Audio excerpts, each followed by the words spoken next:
Oh, hello. Can we please talk about UFC Fight Night, UFC Vegas 42, UFC Fight Night like 197 or something like that, UFC live on ESPN like 84 or something like that. I've lost count. Either way, it was Max Holloway against Yair Rodriguez in the main event. It was a pretty good card.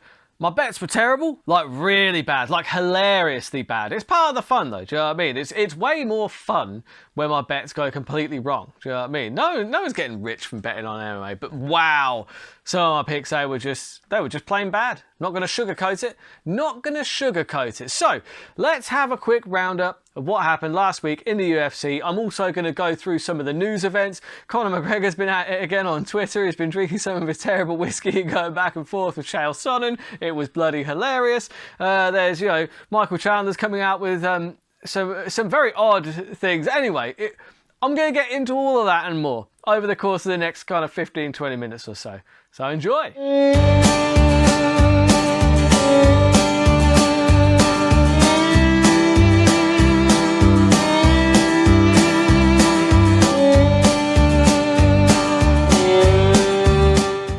Right, so let's have a quick look. Like UFC Vegas 42.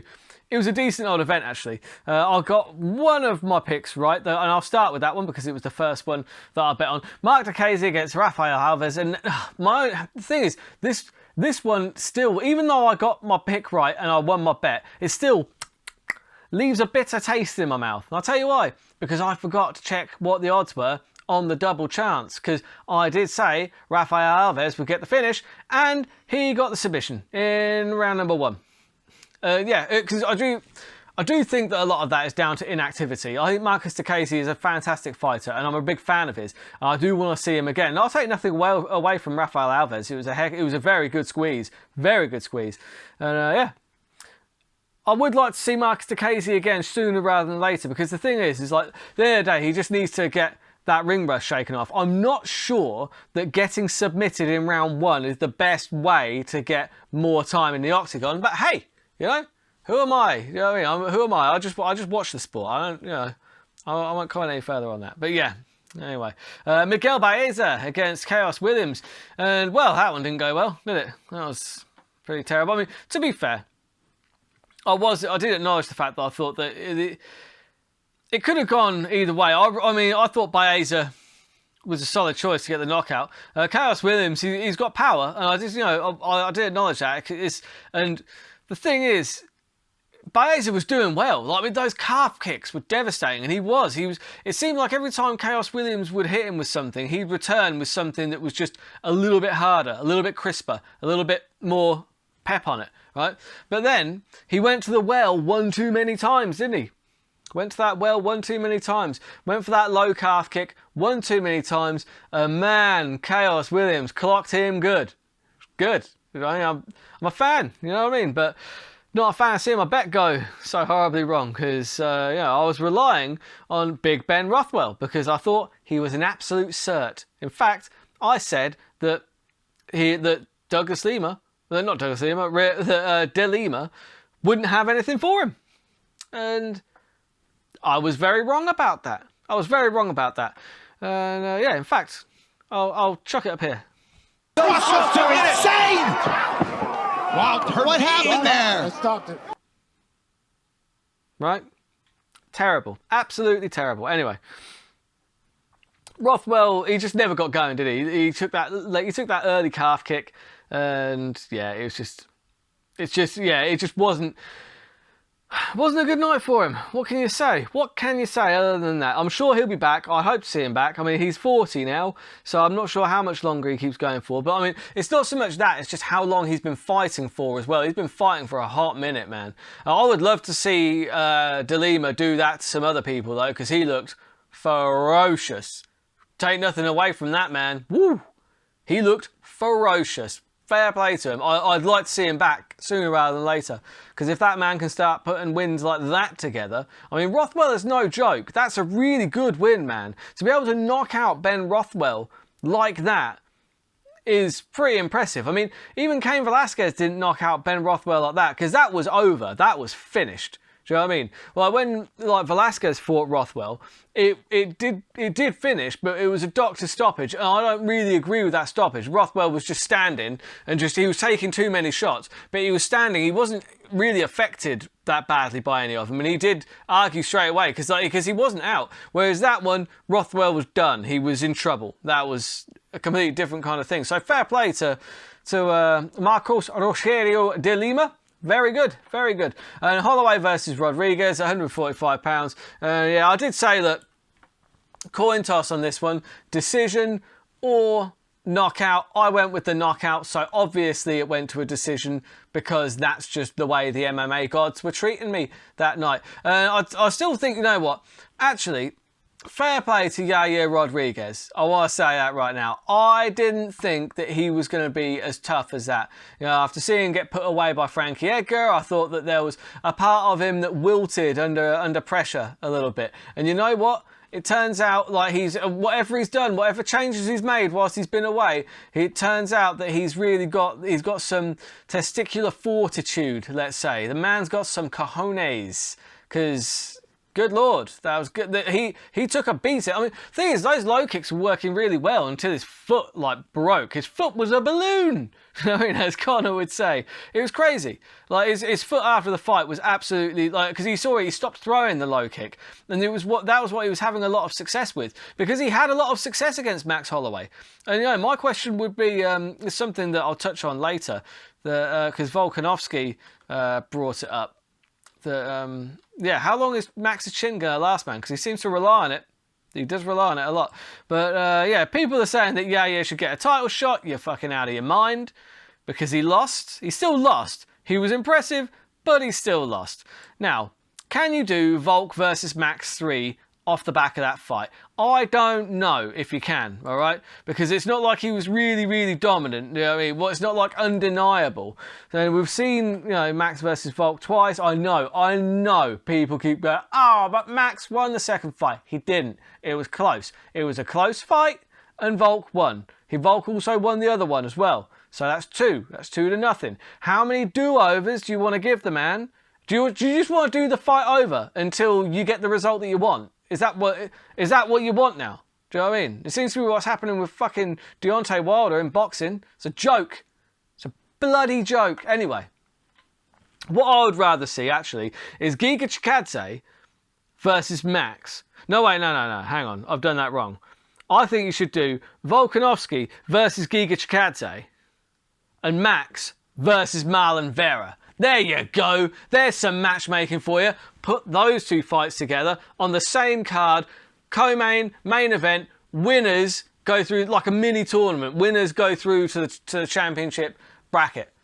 I would love to see that, because look, if Max can get another win, an impressive win over Marlon Vera, who is surging right now, then yeah, okay, that's undeniable. You've got to give him that third crack at the Volkanovski. But Volkanovski doesn't automatically get past Giga Chikadze, because Giga Chikadze is a problem. I'm telling you that right now. Giga Chikadze is a problem. And I want to see him get to that title shot. Anyway, right, before we get into the news, I just want to ask you, the viewer, to please just go ahead, like, subscribe, and if you could share as well. If you're listening to this and you know somebody that might get a kick out of this MMA show that I do, just please let them know. Worst case scenario, they lose like 15 minutes of their life and then they never have to listen to me again. But let them just give it a go, because you know what? I enjoy doing this. I think for the most part, it's pretty good. I'm fairly entertaining with it. The bets are terrible, but they're at least funny. Do you know what I mean? It's at least funny when you watch them go wrong. Come on, let's at least admit that. Anyway, all my social media handles are all up here. So do get in touch if you see a troll of the week that you think I would like. Follow my page on Twitter, on Instagram, please, because, you know, I need all the followers that I can get, because I'm a nobody, all right? So yeah, anyway, help me out.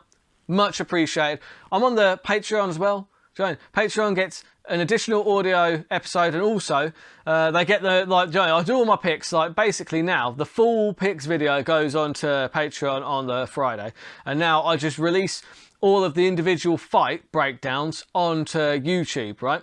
But the main event is only going to be on Patreon, because I mean, I do have people that pay for my Patreon. They need to get something, guys. They need to get something, you know?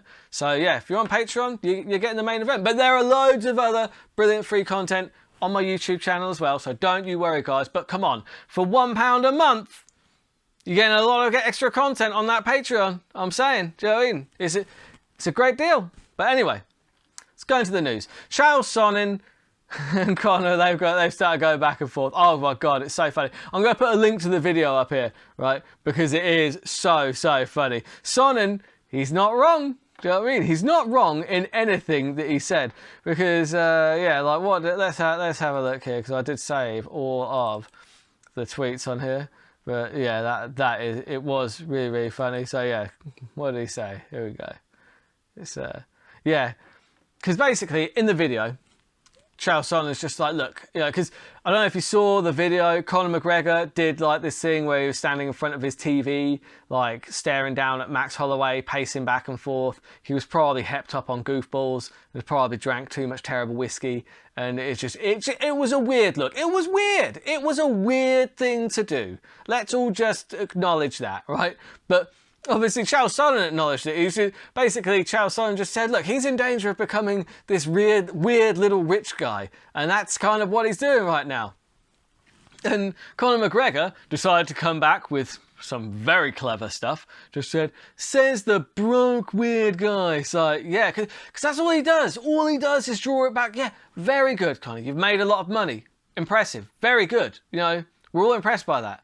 But he draws everything back to that. It's like, look at my money. It's like, yeah, good one. Kind of clever stuff. Do you know what I mean? It's just like, because I'll tell you what, thing is, what the difference here is, what Chael Sonnen was saying is not untrue. He didn't say anything that was not true. Conor, he goes, oh, says the broke weirdo. It's like, Chael Sonnen ain't broke. Far from it, man. You seen this guy's profile? Chael Sonnen's killing it, man. Do you know what I mean? He might not have the same money as Conor McGregor does, but broke? You're out of your fucking mind. He ain't. Do you know what I mean? Nowhere close. And so then Chael Sonnen comes back and it's just brilliant. I just love Chael Sonnen. It's like, it's not too late to stay off my radar. Just put down the shot glass of awful bottom shelf whiskey, turn off your phone and back out of the big boy saloon, nice and slow. Oh, and leave a nice heartfelt apology on the table as you exit. Brilliant. I mean, I absolutely love that. And then obviously, Conor couldn't let that lie, could he? So he came back with some more really clever stuff. Just set up your tripod in the corner of your box room and tell your two views the promo code for the window sheen. Come on, man. Like, number one, look, again, nothing that Sonnen said was untrue. Conor's whiskey is terrible. That is true. Terrible. Worst whiskey I've ever tasted. Honestly. Honest to God. Hand on heart. But what Conor's saying, nothing's true about that. It's like, okay, yeah, he's probably got a small room that he does his recordings in, but 2 views? You're out of your mind. He gets thousands. Thousands. Do you know what I mean? At the end of the day, Conor McGregor could not be a commentator. He's too much of a knob, honestly. Like, I don't think anyone could employ him as a commentator or an analyst because he's just too egotistical. He's too much of a knobhead, and I just don't think that it would work. Whereas Chael Sonnen is a fantastic analyst, and he's actually funny. And I bloody Joey, I score that as, you know, that's a 10-8 to the bad guy. Right there. Joey, that is a 10-8 to the bad guy because not only is he beating him in a game of wits because it's not that difficult, what Conor says is not exactly clever stuff.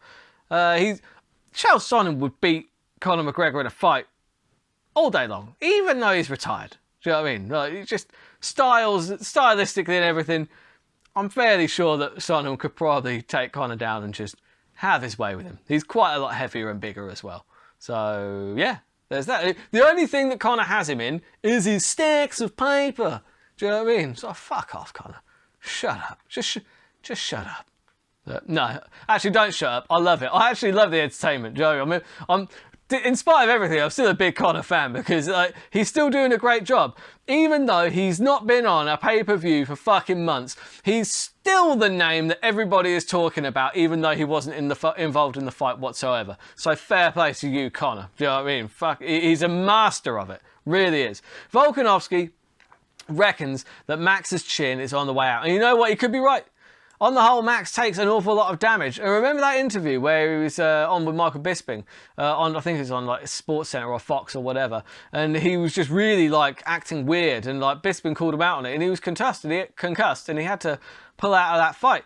So look, Max's chin is only going to last so long. And he relies on it a lot. He relied on it a lot with the Yair Rodriguez fight. There's a lot of fighters that if Yair had hit like he did, would have survived that. So fair play to Max. But honestly, I don't see Max's chin getting better. It's not getting better. It's just going to slide down worse. And I think that could be curtains to Max Holloway. But you know what? I'm always wrong. So that's a surefire that Max is going to be cruising through that division for another 10 years to come. Michael Chandler, he wants to fight Conor, but for different reasons than most other fighters. That's the headline. Anyway, he says he doesn't want to fight Conor for money, right? He wants to do big things, big fights, right? Big arenas. All the eyeballs. So what you're saying is that you want to fight Conor for the same reason that every other fighter does. Even though you said for different reasons, all of those reasons all just add up to money, which is the main reason that people want to fight Conor. So that is ridiculous. That's crazy. Like you've literally just gone back on yourself completely there. I mean, that is as sanctimonious as when fighters say, I do this for my family. This is a sacrifice for my family. No, it isn't, right? You are following your dream. You are actually living your dream, like making a living as a fighter, right? That's not a sacrifice for your family. A sacrifice for your family would be to work a job that you hate with a guaranteed steady paycheck, right? That might not be spectacular, but it puts food on the table and there's no risk there, right? That would be a sacrifice because you'd be giving up your dream. You'd be giving up something. That's a sacrifice. Following your dream and fighting for a living, that's not a sacrifice. And also, I'm not saying that's a bad thing. I'm saying it's a good thing. You should be fighting for yourself. Fight for yourself, but don't tell me that, oh, I'm only doing this for my kids. You ain't. You're doing it mostly for you. And there's nothing wrong with that. Nothing wrong with that. Chase your dreams. Do you know what I mean? But chasing your dreams is not a sacrifice. It's a risk, right? And it may well pay off. And I hope that it does. And do you know what I mean? And you're risking your health and everything, but that's to follow your dream. And that's a risk that you're taking. And that's a risk that you're taking for your, on behalf of your family as well, because they rely on you, you know? So a risk, an actual sacrifice would be not doing that. But instead you're following your dream. And there's nothing wrong with following your dream and fighting for yourself. Nothing wrong with that at all. Just don't tell me. Don't piss on my face and tell me it's raining. You know what I mean? Anyway, I'll get off of that. At the end of the day, look, all these fighters, they work extremely hard, and you don't even understand how hard it is to get to that level. But I just don't like hearing that, oh no, it's all for someone else. No, it's at least mostly for you. Come on, admit it. And it's fine. It's okay. That is okay. Anyway, trial of the week. This one's got a theme, right? It's all Joe Rogan themed, right? It's fucking hilarious. Joe Rogan revealed that apparently he can suck his own dick. Or at least he can get into a position where he could suck his own dick. He said that literally he could put his dick around his mouth. Come on, man. You did it, didn't you? You did. No guy is putting their dick like next to their mouth, doing that, and then not going through with it. Come on, I ain't buying it. You know what I mean? This is like if I go to Tesco's self-service counter and the sandwich I picked up is not in the meal deal. I'm not buying it. I'm not buying it, Joe. You did it, didn't you? You sucked your own dick, didn't you? And there's nothing wrong with that. I applaud it. It's fantastic stuff. And then the next one, just like, apparently Joe Rogan exudes self-control. I don't think that's true. The man can suck his own dick. I don't think that exudes self-control at all. Yeah, because obviously he was just, he was there, like he was always staring at Misha Tate's ass, which is fair enough. Quite frankly, Fair enough. And then you've got exercises for the Joe Rogan body. You got all of them here. This one's actually pretty funny, but you've got Joe Rogan sitting in the ice bath just looking absolutely stacked. And it's like 6 exercises for a body like Joe Rogan. Jackknives, yoga, flutter kicks, horse dewormer, rollouts, leg raises, drink your own piss. I've never heard of him drinking his own piss, if I'm totally honest, but it is funny, and it is just a troll at the end of the day. It is funny. I hope I look anywhere close to Joe Rogan at any age, let alone at the age of like 53 or whatever he is. And yeah, you know, at the end of the day, Joe Rogan can take a joke. I'm sure he'd laugh at all of these because you know, he's a comedian, and yeah, because I'm a huge Joe Rogan fanboy, as you well know. I will literally do whatever he tells me to do. He's my Oprah. Do you know what I mean? He's absolutely fantastic. But I did find all of those really, really funny. So yeah. Anyways, that is all I've got time for this week. Let's have a look. Well, have we got a UFC event on this week? I don't even know. This is some terrible podcasting right now. Events upcoming. I'm sure there's probably an event coming up. There usually is. Oh, for God's sake. Why do I always... Oh, just use Google. Google's just so much better. For God's sake. For God's sake, Bing. What are you doing to me? Just find me UFC.com. Events. There we go. Who's up next? Oh, is Miesha Tate up next? Is that why she's been in the fucking news so much? Vieira versus Tate. Saturday, November 20th. Yeah, it is. Okay, Miesha Tate is back. Okay. That's why everyone's been talking about her. I did wonder. I mean, who else is on this card? Michael Chiesa? Okay. Joanne Wood? That's not called Wood, is it? No, it's Adrian Yannis. Davy Grant! Davy Grant's fighting! I bloody love Davy Grant! That's awesome. I really hope Davy Grant does well. I won't bother betting on him because I don't want to curse the guy because I just absolutely love Davy Grant. He's fantastic. Lupe Godinez! She's fighting. That's like 3 times in like a month, isn't it? Is she going for Kamzat's record? She must be. Yeah, either way, that should be a really good fun night. I'm going to be putting some terrible bets on. The terrible bets will be on the Patreon on Friday. And most of the fights, save for the main event, will be on my YouTube on the Saturday. If you want the main event, plus the whole video, head on over to the Patreon. The Burt Locker on Patreon. You'll be able to find it really easy. Sign up. It's £1 a month. It's, you know, you won't even notice it, but it'll mean the world to me. And anyway, thank you very much for your support. Keep all those odds long and keep those bets terrible.